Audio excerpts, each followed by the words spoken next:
जब तक हम हमारा ऑथेंटिक वर्जन नहीं बनते हैं ना, अपना ऑथेंटिक सेल्फ नहीं बनते हैं, तो दुनिया में ना कुछ भी हमें सेटिस्फाई नहीं कर सकता।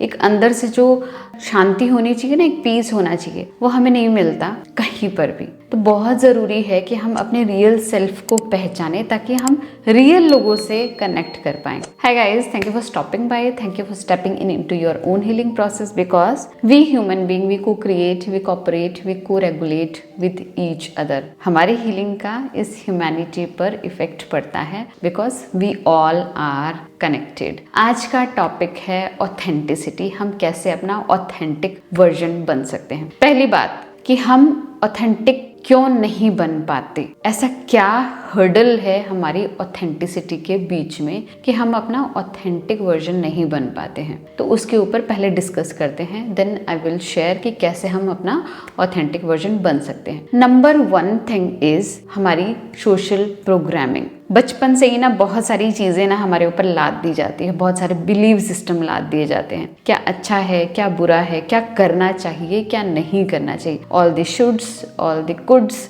ये सारी चीज़ें ना हमें सिखाई जाती हैं, फीड की जाती हैं हमारी फैमिली द्वारा, हमारे सिस्टम द्वारा, हमारे जितनी ऑर्गेनाइजेशंस में हम जाते हैं, स्कूलिंग, कॉलेजेस, इधर उधर, सब हमें बताते हैं हमें क्या करना चाहिए और क्या नहीं करना चाहिए, क्या सही है, क्या गलत है। तो इन सभी प्रोग्रामिंग के बीच में हमें पता ही नहीं चलता कि हमें क्या चाहिए और हमें क्या सही लगता है। रीजन बीइंग कि हम छोटे होते हैं। जब हम छोटे होते हैं ना, हमारी खुद की आइडेंटिटी नहीं होती। छोटे बच्चों में खुद का अपना दिमाग नहीं होता, खुद का अपना इंटेलेक्ट नहीं होता, वो दूसरों के इंटेलेक्ट से, कोऑपरेशन से ना काम करता है। तो जब हमें यही नहीं पता कि हमें क्या चाहिए, तो हम दूसरों का सब कुछ ले लेकर बड़े हो जाते हैं, है ना। फिर एक टाइम आता है हमें ऐसा लगता है यार ये सारी चीज़ें तो मुझे चाहिए ही नहीं थी, ये सब तो मैं बनना ही नहीं चाहती। तभी तो हमारी लाइफ में एक पॉइंट आता है जिसे हम कहते हैं आइडेंटिटी क्राइसिस। ठीक है। Number 2 trauma.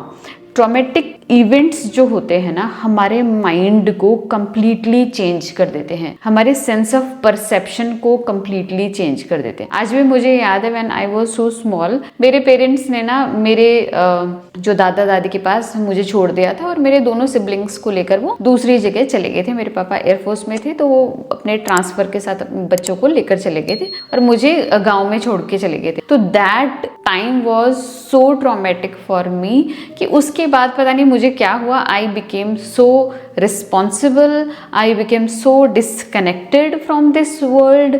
मुझे ऐसा लगने लगा कि लाइफ में किसी की ज़रूरत नहीं है, हमें खुद को इंडिपेंडेंट बनना है, there will be no one, आपकी लाइफ में सब छोड़ के चले जाएंगे, दिस और दैट।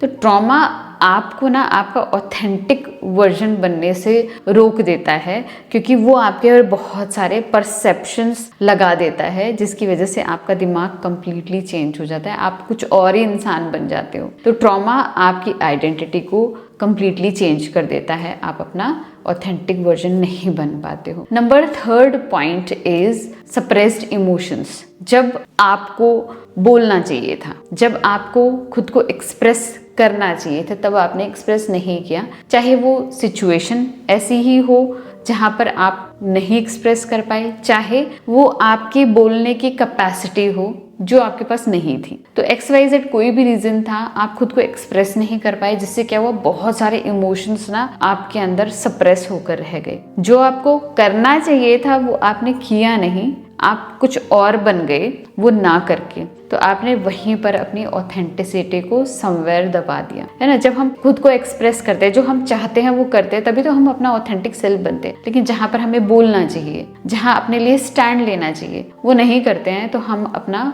ऑथेंटिक वर्जन से बहुत ज़्यादा दूर चले जाते हैं। नंबर 4 इज लोगों का टाइम टू टाइम प्रोजेक्शन लेते रहना। हमारी सोसाइटी में हर इंसान ऑलमोस्ट वुंडेड है, या फिर हर इंसान की अपनी अपनी शैडो है ना। तो हर इंसान जिसके शैडो है वो दूसरों को अपनी शैडो प्रोजेक्ट करता रहता है, और हम भी टाइम टू टाइम दूसरों की शैडो को लाद कर घूम रहे होते हैं। फॉर एग्जाम्पल, एक बॉस है, बड़ा गुस्से में था, घर से गुस्सा होके आया था, उसने आकर अपने एम्प्लॉयज के ऊपर गुस्सा निकाल दिया। सपोज फादर है, वो ऑफिस से गुस्सा होकर आए थे, वो अपना गुस्सा लेकर अपने बच्चों पे निकाल दिया। इस तरीके से हम एक सोसाइटी में ना एक दूसरे के ऊपर शैडो प्रोजेक्ट करते जा रहे हैं। लेकिन जिन लोगों को ये नहीं पता कि हमें एक डिसर्नमेंट आना चाहिए, एक डिफरेंशिएशन करना आना चाहिए कि क्या मेरा है और क्या दूसरों का है। मैं क्यों दूसरों का कुछ भी लूं जो मेरा है नहीं, मैं उसको अपने पास क्यों रखूं। लेकिन अगर बच्चे होते हैं या फिर हम बहुत इमोशनल होते हैं या बहुत इम्पैथ होते हैं ना, तो हम बोलते नहीं है, हम अपने लिए स्टैंड नहीं लेते, और वो जो कुछ भी इम्पोज कर रहे हैं ना, हम लेकर बैठ जाते हैं। अगर कोई ये कह रहा है तुम्हारे अंदर तो दिमाग नहीं है, तुम सोचती नहीं हो, अपना दिमाग नहीं लगाती हो, अब ये सारी चीज़ें ना मैं इंटरनलाइज करने लग जाती हूँ, बिकॉज मैंने अपने लिए स्टैंड नहीं लिया। मैंने अपने तरफ से ना उस प्रोजेक्शन को ना वापस उनको नहीं दिया कि नो, ये मैं नहीं हूँ, this is not me, this is yours to deal with. ये तुम्हारा गुस्सा है, तुम अपने ऑफिस से लेकर आए हो, मेरे ऊपर नहीं निकालो। तो क्योंकि हम एम्पैथ होते हैं या छोटे होते हैं या हमारे अंदर कैपेसिटी नहीं होती, वो चीज़ हम इंटरनलाइज करके बैठ जाते हैं। तो ये चीज़ें भी हमें वुंडेड कर देती है, हमारा ऑथेंटिक वर्जन हमें बनने नहीं देती। इसके अलावा है हमारी कॉर्ड्स। हम अलग अलग सिचुएशंस में जाते हैं, अलग अलग लोगों से मिलते हैं, जहाँ पर ना उनकी चीज़ों का इन्फ्लुएंस हमारे ऊपर पड़ता है और हम कंटिन्यूसली उन सिचुएशन के बारे में, उन सर्कमस्टांसेस के बारे में, उन लोगों के बारे में ना सोचते रहते हैं। उसने ऐसा कहा था, वो इस तरीके से बिहेव कर रहा था, उस सिचुएशन में कुछ तो गड़बड़ था। ऐसा करके ना हम अपनी एनर्जेटिक कॉर्ड्स को लोगों के साथ, सिचुएशंस के साथ अटैच कर लेते हैं और कंटिन्यूसली अपनी एनर्जी को फीड कर रहे होते हैं बाहर की तरफ, है ना। हमारी जो एनर्जी है वो हमारे पास रहनी चाहिए थी, लेकिन what we are doing, we are feeding others. तो जो हमारा रियल सेल्फ है ना, वो धीरे धीरे धीरे धीरे खत्म होता जाता है, फैलता जाता है। इसलिए भी हम अपना ऑथेंटिक वर्जन नहीं बन पाते, क्योंकि हम वो नहीं कर रहे हैं जो हमें करना चाहिए। हम वो कर रहे हैं जो हम इन्फ्लुएंस में आकर कर रहे हैं। तो अगर आपको अपना ऑथेंटिक वर्जन बनना है ना, पहली बात, you have to return your projections back. दूसरों की प्रोजेक्शन जो आपने ले ली है ना, वो आपको रिटर्न करने की, no this is not mine. Number second, आपको क्लियर बाउंड्री रखनी है कि नहीं, आप ये मेरे साथ नहीं कर सकते। आपको अपने लिए स्टैंड लेना पड़ेगा। आपने जो कॉर्ड्स दूसरों के साथ अटैच कर ली है, उन सभी कॉर्ड्स को कट करना पड़ेगा। अगर आप मुझसे सिंपलेस्ट तरीका मांगेंगे ना, कैसे आप जो कॉर्ड्स है, अनकॉन्शियस कॉर्ड्स जो दूसरों के साथ अटैच हो गई है, आपकी एनर्जेटिक कॉर्ड्स जो अटैच हो गई, उनको कैसे कट करें, तो आई विल से कि मेडिटेशन बेस्ट तरीका है। कॉर्ड कटिंग मेडिटेशन आप कर सकते हैं। सेकेंडली, आप उन चीज़ों के बारे में सोचना बंद कर दीजिए, वहाँ पे अपनी एनर्जी को फीड करना ही बंद कर दीजिए। आपकी कॉर्ड्स अपने आप टाइम के साथ कट हो जाएंगी। नेक्स्ट थिंग इज, जो प्रोग्रामिंग आपने सोसाइटी से ली है, अपनी फैमिली से ली है, उस प्रोग्रामिंग को क्लियरली डिफ्रेंशिएट करना शुरू कर दीजिए कि कौन से बिलीफ सिस्टम आप चाहते हैं अपनी लाइफ में, आपके हैं, जो आपको एम्पावर कर रहे हैं, कौन से बिलीफ सिस्टम है जो आपके नहीं हैं, जो आपको डिस एम्पावर कर रहे हैं, जो आपके सोसाइटी नहीं है। फॉर एग्जाम्पल, अगर आप बिजनेस करना चाहते हैं, आपकी इच्छा अंदर से बिजनेस करने की, लेकिन आपके दिमाग में भूसे की तरह बचपन से ये भर दिया गया है कि बिजनेस इज बैड, बिजनेस बहुत गलत होता है, बिजनेस में बहुत पैसा लगता है, बहुत नुकसान हो जाता है। तो ये जो थॉट है, जो आपकी फैमिली सोसाइटी ने अपनी इनसिक्योरिटी के कारण आपको दे दिया था, आपको क्लियरली डिसअर्न करना है कि नहीं, मुझे बिजनेस करना है, मैं करना चाहती हूँ, करके देखना चाहती हूँ,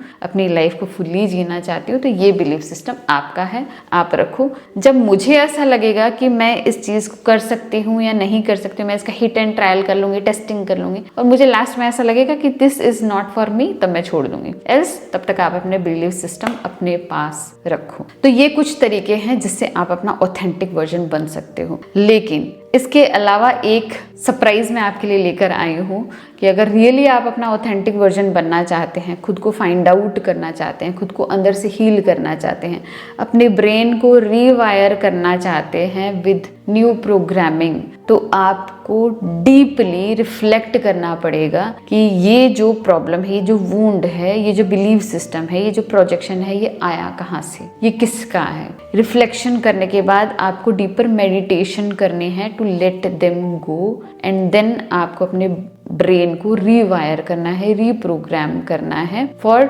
गुडनेस।